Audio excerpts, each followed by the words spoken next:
Démarrage ce matin de la 28e édition de l'espace d'interpellation démocratique EID. 27 dossiers retenus pour lecture sur 554 dossiers interpellés. Le professeur Djonkouda Traoré, ancien président de la République par intérim, est l'invité d'honneur de cette session dont les sujets ont trait au foncier, à la bonne gouvernance, à la justice, à la protection des droits et libertés des citoyens, entre autres. Un seul titre pour ce journal. Merci de nous suivre. Bonsoir à tous. Ouverture ce mardi de la 28e session de l'espace d'interpellation démocratique. L'EID est un forum annuel organisé par le médiateur de la République au cours duquel les ministres sont interpellés par les usagers de l'administration sur des questions qui relèvent de la bonne gouvernance, de la promotion des droits et libertés des citoyens. Tous ces interpellateurs fondent leur espoir sur cet espace d'interpellation démocratique afin de trouver des solutions pratiques à leurs préoccupations. Mariam Sissoko pour les détails. Sur 554 dossiers, 27 ont été retenus pour la lecture en salle, 430 poursuites à donner et 90 non retenues. Elle, c'est Mme Binta Traoré, mère de 3 filles et venue de la région de Kaï.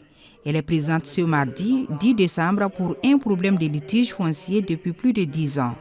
La situation, c'est que j'ai reçu une notification que je suis retenue pour avoir un lot pendant le lotissement de Bougouba. Après avoir fini de payer toutes les redevances, je suis allée chercher mon carton. On m'a dit que non, je n'ai pas droit à ce carton parce que le lotissement là, justement, est situé sur une zone litigieuse. Alors, après toutes les démarches, finalement, je me suis rabattue sur l'espace d'interpellation. En 2015, j'ai contacté l'espace d'interpellation et la réponse qu'on m'a donnée, c'est que mon dossier avait été classé pour suite à donner. Jusqu'en 2001, n'ayant pas de suite, j'ai encore renouvelé le dossier au niveau de l'espace d'interpellation de 2022. La même réponse, c'est classé suite à donner.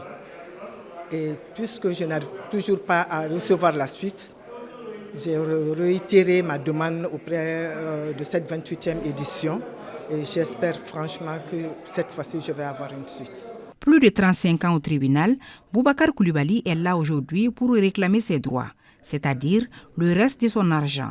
Et quant à Mamadou Maïga, représentant de l'association de l'ensemble de la population de Sadiola, c'est plutôt un problème de couloir d'orpaillage. Les attentes, c'est pour avoir mes sous, qui se chiffre d'abord à 10 700 000 pour le reliquat de 40 700 000. Ensuite, 26 millions pour le reliquat que Sedina devait me donner. Et finalement, j'ai fait une injonction de payer très récemment 2020 qui fait 374 millions. C'est ce que je demande, que je sois dans mes droits. J'ai toutes les grosses en main. Et nous sommes venus aujourd'hui dans le cadre d'intervenir pour la population de Sadiola, parce qu'aujourd'hui, la commune de Sadiola est privée de couloirs d'exploitation artisanale. Et chaque fois, il y a des problèmes entre la société et la population, parce que les 8 villages aujourd'hui sont dans l'emprise du permis de recherche de la société CMO-CSA.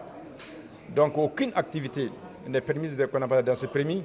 Nous trouvons quand même que cela est une façon de priver la population de son droit de subsistance.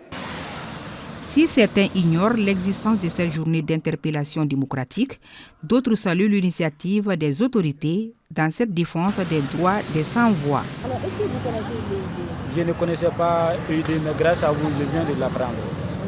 Okay. Et je pense que cette initiative-là salutaire.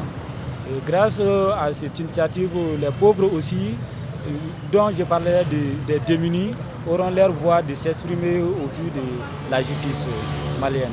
Vous connaissez l'EID ? Non.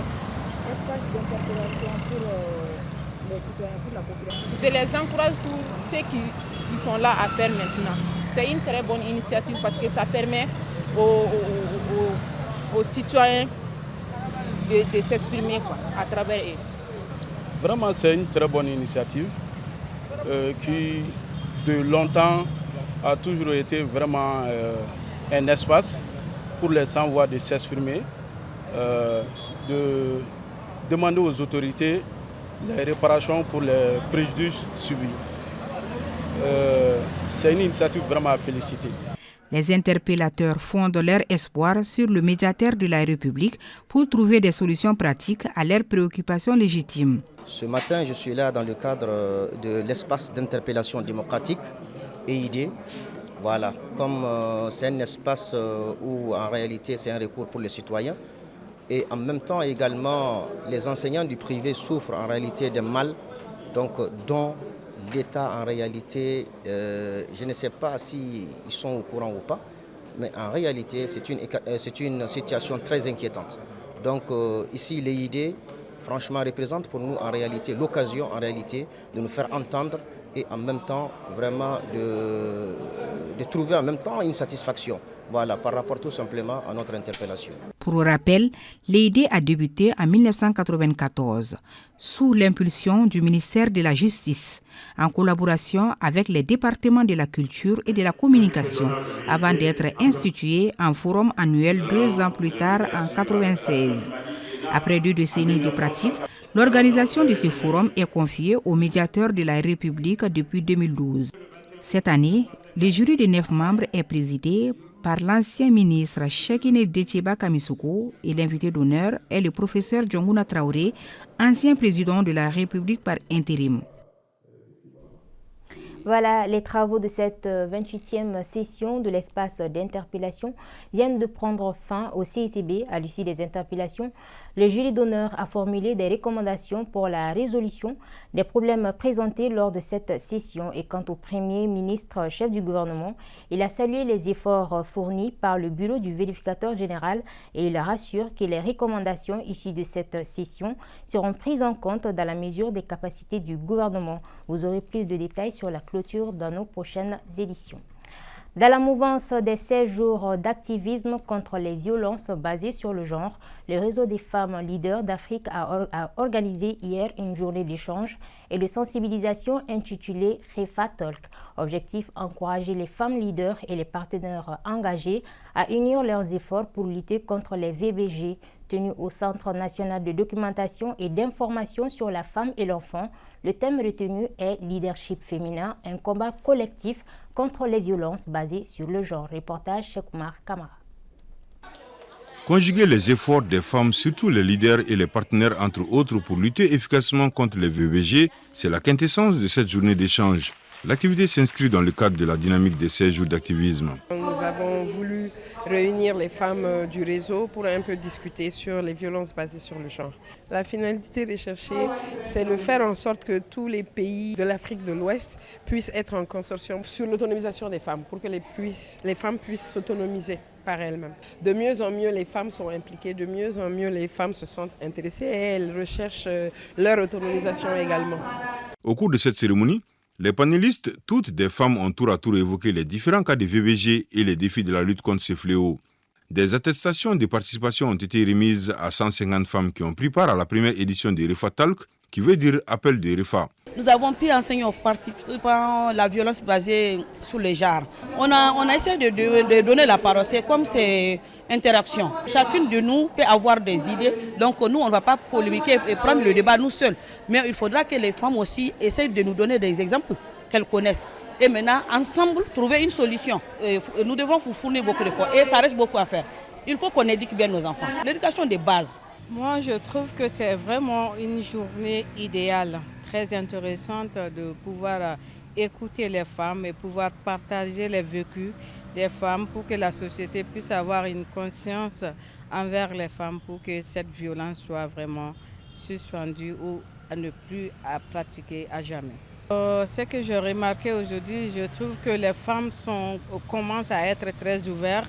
Elles commencent à avoir la confiance en soi et partager leur vécu. Ça, c'est la plus importante. Le réseau des jeunes femmes leaders d'Afrique, REFA, œuvre pour l'émancipation des femmes et la lutte contre les VBG, entre autres. Il a été créé en 2024. Un mot de sport pour parler de football, finale de la Coupe de l'Association pour le développement de Kalabankoro-Dougoukouro, première édition.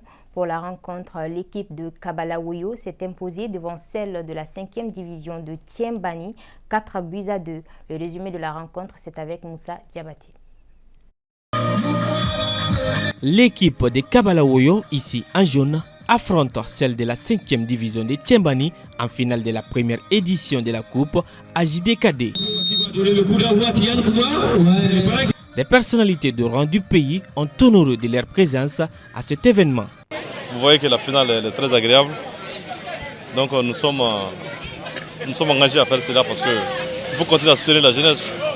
Comme j'ai l'habitude de le dire, et je ne me fatigue jamais, aider les jeunes, c'est aider à régler la plupart de nos problèmes au Mali. Parce que dans un pays où les jeunes se sentent bien, tout le monde se sentira bien. Une finale spectaculaire et impressionnante en termes de qualité de jeu technique. Un but partout, c'est le score à la mi-temps. Moment choisi pour remettre des attestations de reconnaissance aux hommes qui ont œuvré pour le développement de la commune de Kalabankoro et aussi des démonstrations en taekwondo. De retour sur le terrain, les joueurs de Kabalawoyo maintiennent corps et âme leur avance de 4-2 jusqu'au coup de sifflet final. Aujourd'hui, je suis satisfait parce que le sport, ça c'est la jeunesse. Donc c'est pourquoi on a organisé cette compétition pour que vraiment la jeunesse puisse se rencontrer, se donner la main pour le développement de notre commune. La remise des enveloppes symboliques à l'équipe de 5e division de Tchembani, vaincue, et celle de Kabalawoyo, vainqueurs, ont mis fin aux festivités de cette première édition de la Coupe de l'Association des jeunes pour le développement de Kalabankoro Dukukoro, à JDKD. Voilà, ceci met donc un terme à cette édition. Grand merci à vous de l'avoir suivi. Je vous donne rendez-vous demain, Inch'Allah.